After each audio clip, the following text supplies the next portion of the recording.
সবাইকে অভিনন্দন। আরো একটি নতুন ভিডিওতে দেখতে পাচ্ছ তোমাদের জন্য আরো একটি নতুন রেসিপি নিয়ে চলে এলাম। আজকের রেসিপি ছোট মাছের চচ্চড়ি। তো রান্নার জন্য আমি মাছগুলো সুন্দর করে ধুয়ে নিয়েছি, কেটে বেছে পরিষ্কার করে নিয়েছি পরিমাণ মতো পেঁয়াজ এবং নিয়েছি কাঁচামরিচ কুচি, টমেটো কুচি এবং সাথে নিয়েছি জিরা ও মশলা বাটা। কড়াইটা বসিয়ে দিয়েছি চুলার আঁচটা জ্বালিয়ে। এবার কড়াইটা গরম হয়ে গেলে দিয়ে দিব তেল। আমি রান্নার ক্ষেত্রে সরিষার তেলটা ইউজ করি, তাই সরিষার তেল দিয়েছি। তোমাদের যেটা ভালো লাগে তোমরা সেটা দিবে।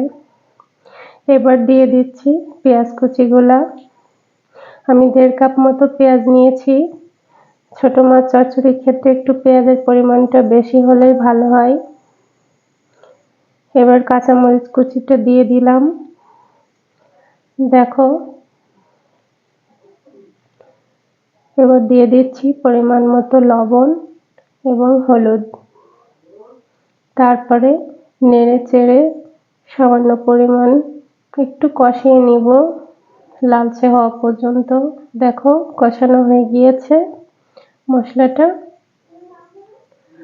এবার অ্যাড করে দিব 2-3টা ছোট ছোট টমেটো কুচি আর জিরা বাটা এবং সরষা বাটা।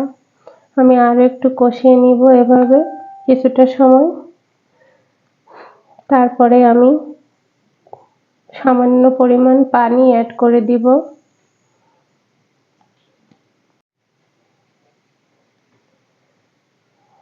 কষানো শেষ, আমি এখানে সামান্য পরিমাণ পানি অ্যাড করে দিব এবং দিয়ে দিব সাথে সাথে মাছগুলো। বন্ধুরা, ছোট মাছ এভাবে তোমরা একটু ট্রাই করে দেখবে, আশা করি তোমাদের অনেক ভালো লাগবে খেতে।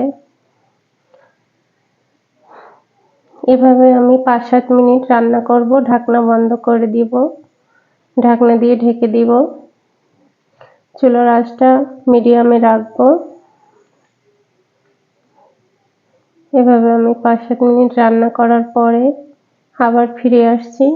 দেখো তাহলে হয়ে গিয়েছে দেখো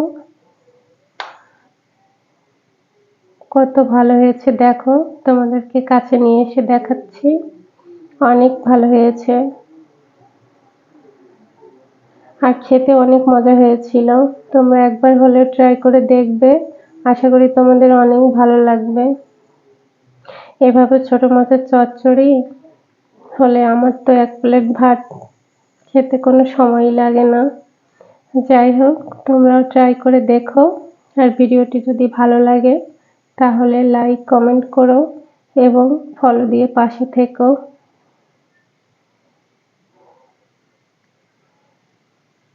আর ইউটিউব চ্যানেল থেকে যারা দেখছো তারা অবশ্যই সাবস্ক্রাইব করো।